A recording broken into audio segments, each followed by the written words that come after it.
یہ ہے وہ مقام، میں کہوں گا خوش نصیب مقام، اس لیے کہ یہاں پر ابو جہل کو قتل کیا گیا تھا۔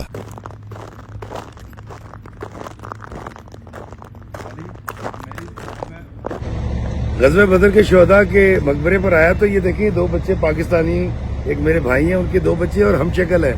دیکھیں خدا کی قدرت کا بدر، ویسے تو ٹوئنز ہم نے بہت دیکھے، لیکن ان بچوں میں ماشاءاللہ میں پہچان نہیں سکتا کہ اس میں سے زید کون ہے اور بکر کون ہے۔ یہ دیکھیے۔ السلام علیکم میرے عزیز و اقارب، میرے عزیز و میں افتخارفی بدر کے علاقے سے میں پہنچ گیا ہوں طریق شہداء بدر۔ طریق کہتے ہیں شاہراہ کو، سڑک کو، اور یہ وہ جگہ ہے جہاں پر غزوہ بدر ہوئی تھی۔ جی ہاں، اور ایمان کا یہ عالم تھا اور جوش اور ولولہ ایسا تھا آقا دو جہاں سرکار مدینہ صلی اللہ علیہ وآلہ وسلم کی قیادت میں کہ صرف 313 کے مقابلے میں 950 یا تقریباً 1000 کی تعداد میں کفار کا لشکر یہاں پر موجود تھا۔ بڑے کم گھوڑے تھے مسلمانوں کے پاس، اور اونٹ بھی بہت کم تھے، اسلحہ بھی کوئی خاص نہیں تھا۔ جنگ بدر میں 313 مجاہدین کی قیادت کرتے ہوئے آقا دو جہاں سرکار مدینہ نے ابو جہل کی 950 سے زیادہ فوج کو شکست فاش سے دوچار کیا تھا۔ یہ ہے وہ جگہ۔ آئے میں آپ کو یہ اس میں شہید ہونے والے جو شہداء تھے ان کے نام کی یہاں تختی لگی ہوئی ہے، میں وہ آپ کو دکھاتا ہوں۔ یہ دیکھیے، اگر ہم اس طرف جائیں تو وہ شہداء جو اس میں شہید ہوئے ان کے نام ہیں۔ شہداء کی یہ فہرست یہاں پر نام لکھے گئے ہیں، اور یہ مارکہ ایک ایسا مارکہ جس نے پھر مسلمانوں کی دہشت بہٹا دی تھی کفار کے دل میں، یہودی اور نصارہ کے دل میں، اور وہ لرز جایا کرتے تھے۔ اور یہی وہ جنگ ہے جس میں اللہ کی مدد آئی تھی مسلمانوں کے لیے۔ میں وہ جگہ بھی دکھاؤں گا، وہ مقام بھی دکھاؤں گا جہاں سے فرشتوں کی فوج اتری تھی اور اس نے دشمن کو نیست و نابود کر دیا تھا۔ آقا دو جہاں سرکار مدینہ کی قیادت میں وہ جنگ لڑی گئی تھی۔ اس وقت یہ بالکل ایک بیابان تھا، جنگل تھا، اور یہاں پر کوئی آبادی نہیں تھی۔ لیکن اب میں آپ کو دکھاتا ہوں کہ اس طرف دیکھیں کہ نخلستان ہے میرے پیچھے، اور کھجوریں لگی ہوئی ہیں، اور یہ آبادی ہو چکی ہے اس جگہ پر۔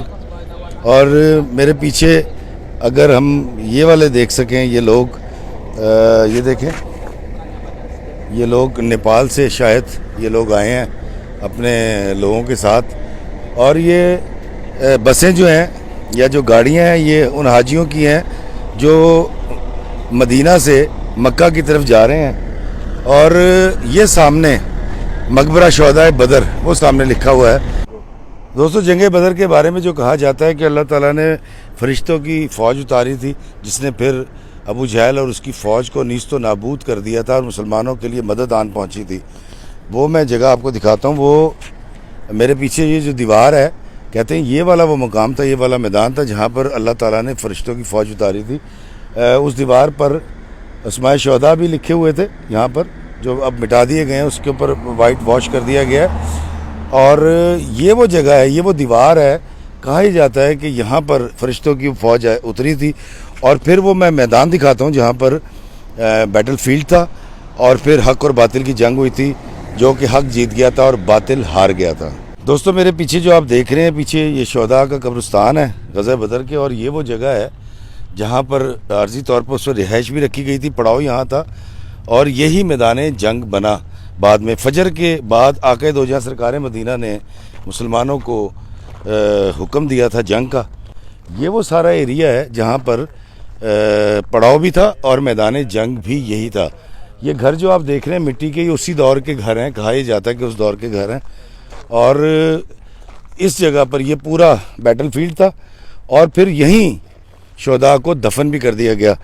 یہ ایک بڑا قدیم علاقہ ہے، اس کو پریزرو کر لیا گیا ہے، اور یہاں کسی قسم کی تعمیرات نہیں ہو سکتی اور قانوناً جرم ہے۔ اور اگر ہم دیکھیں اس طرف، میں جس طرف سے داخل ہوں، یہ دیکھیں وہ سامنے شہر بن چکا ہے، لیکن یہ میرے پیچھے اگر آپ یہ والی دیکھیں تو پتھر کی تعمیرات اور اس کے اوپر پھر مٹی کا پلستر، جو ہمارے ایک پنجاب کی بھی ایک روایت ہے۔ اور یہ چٹانیں، یہ دیکھیں، یہ گھر، یہ جھروکے، یہ کھڑکیاں، کہا یہ جاتا کہ اسی وقت کی ہیں، اور اسی دور کی ہیں جس کو پریزرو کر لیا گیا. اور یہ وہ قبرستان اس جگہ پر بنایا گیا جس جگہ پر میدان جنگ تھا. یہاں پر ایک اندر تو نہیں جا سکتے کیونکہ ممنوع ہے, لیکن یہاں پر ایک گرل جو ہے وہ ٹوٹی ہوئی ہے. میں کوشش کرتا ہوں کہ اس گرل میں سے میں آپ کو اندر کا ویو دکھا سکوں. اور یہاں پر کسی قبر کے اوپر کوئی تختی نہیں ہے, کوئی نام نہیں ہے, لیکن وہاں پر اینٹ رکھ کر ایک نشان سا بنا دیا گیا اس کے تعویذ پر.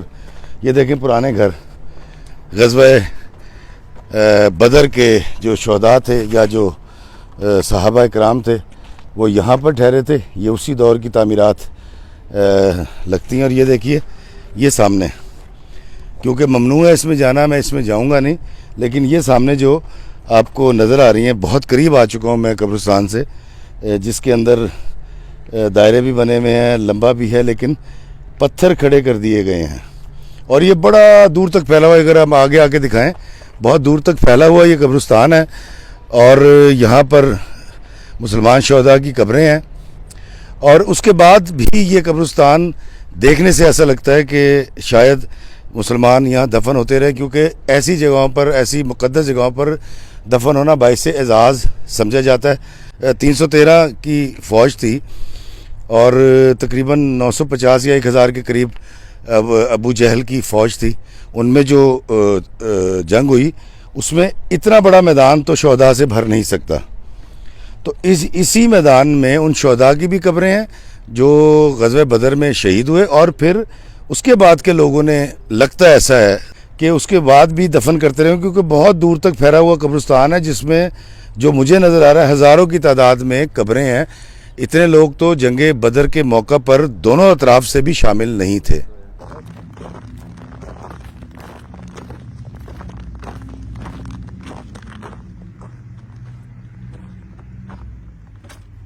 اب میں آپ کو دکھاؤں گا وہ مقام جہاں پر ابو جہل کو قتل کیا گیا تھا, جہنم واصل کیا گیا تھا.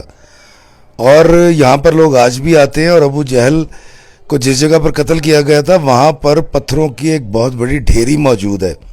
اور میرے پیچھے آپ دیکھ رہے ہیں مسجد عریش ہے. آئے میں آپ کو وہ جگہ دکھاتا ہوں. دوستو میرے پیچھے جو آپ مسجد دیکھ رہے ہیں یہ مسجد عریش ہے. یہاں پر جب پڑاؤ ہوا تھا جنگ سے پہلے تو وہ فجر کی نماز آقا دو جہاں سرکار مدینہ نے اس مقام پر پڑھائی تھی جہاں اب یہ مسجد موجود ہے, اور پھر آپ نے جہاد کا حکم فرمایا تھا. تو یہ مسجد ابھی تزئین و آرائش کی وجہ سے بند ہے. اور اگر اس طرف دیکھیں ہم, یہ سارے گھر بن چکے ہیں. یہ بیٹل فیلڈ کا دوسرا پورشن ہے جہاں میں آپ کو لے کر آیا ہوں. اور اگر ہم اس طرف سے نیچے اتریں تو میں آپ کو دکھاتا ہوں, یہ سارا بیٹل فیلڈ تھا جہاں پر جنگ ہوئی تھی, جنگ بدر. اور جنگ بدر کے موقع پر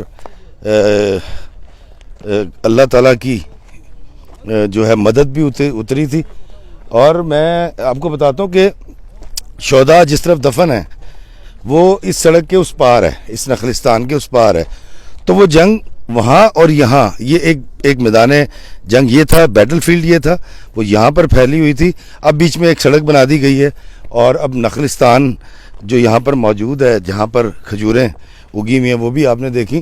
یہ سارا علاقہ, یہ سامنے اگر آپ دیکھیں, یہ سارا علاقہ جو ہے یہ میدان جنگ کا ہی حصہ تھا اس وقت میں. تو میں مدینہ سے اتنا سفر کر کے یہاں پر پہنچا تو مجھے بڑا احساس اس بات کا ہوا کہ میں تو ایک بڑی آرام دہ گاڑی میں آیا ہوں جو بڑی سپیڈ سے چل رہی تھی. اس کے باوجود ہمیں 2.5-3 گھنٹے لگے.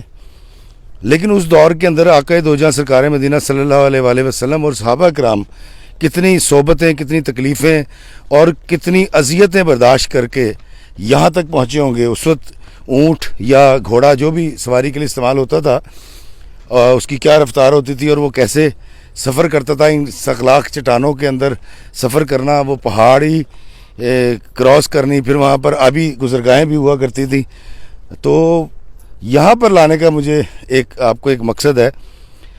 میں ایک مقام آپ کو دکھانے لگا ہوں اس میدان جنگ میں. جس طرح میں نے آپ کو بتایا تھا کہ یہ میدان, یہ بیچ میں سڑک بن چکی ہے اور اس طرف جہاں شہداء دفن ہے, تو یہ پورا بیٹل فیلڈ تھا. میں اس وقت میدان جنگ میں موجود ہوں. دوستو یہ ہے وہ مقام, میں کہوں گا خوش نصیب مقام, اس لیے کہ یہاں پر ابو جہل کو قتل کیا گیا تھا. یہ وہ مقام ہے. اور یہ جو آپ پتھروں کا ڈھیر دیکھ رہے ہیں, آپ یاد رکھیے گا کہ جتنے بھی حاجی یہاں پر آتے ہیں زیارت کے لیے وہ یہاں پر پتھر مارتے ہیں اس غصے میں جو ان کو ابو جہل پہ تھا، اور مجھے بھی اور آپ کو بھی یقیناً ہوگا. تو یہ اس ملعون کی قتل گاہ ہے، اور میں تو کہوں گا یہ مبارک جگہ ہے، اور یہاں پر لوگ آج بھی آتے ہیں اور پتھر مارتے ہیں. اور آپ تمام دیکھنے والوں کے لیے میں نے یہ ویڈیو بنایا، اور میں اتنا طویل سفر کر کے یہاں تک پہنچا، اور کبیر کا شکریہ، عرفان کا شکریہ جو اتنی تکلیف اٹھا کر صبح صبح مجھے مدینہ سے یہاں پر لے کر آئے، اور راستے میں اور بھی بڑے مقامات ہم نے دیکھے. تو اور علی صاحب کا بڑا شکر گزار ہوں، اپنے بڑے بیٹے کا. اس نے وہ میرے ساتھ ہے، ترکی میں بھی تھا اور یہاں بھی میرے ساتھ ہے وہ. اور یہ جتنی سیریز آپ دیکھیں گے سعودی عرب کی، میں کوشش کروں گا پورے رمضان بھی آپ یہ دیکھ سکیں. تو میں نے آپ کو دکھایا میدان بدر، اور اتنا طویل سفر کیا. پیچھے ایک نخلستان بھی ہے، پتہ نہیں اب اس وقت کا ہے یا اب بنایا گیا، لیکن یہاں پر کھجوریں لگی ہوئی ہیں. اور مجھے دیجیے جنگ بدر کے میدان سے اجازت، اس دعا کے ساتھ کہ اللہ تعالیٰ پاکستان کو، پاکستانیوں کو سلامت رکھے. اللہ دنیا میں امن اللہ کے کرم سے پیدا ہو. اللہ ہمیں آسانیاں عطا فرمائے اور آسانیاں تقسیم کرنے کا شرف عطا فرمائے. آمین. اللہ ہمیں آقا دو جہاں سرکار مدینہ صلی اللہ علیہ وآلہ وسلم کے راستے پہ چلنے والا بنائے، نہ کہ ابو جہل کے.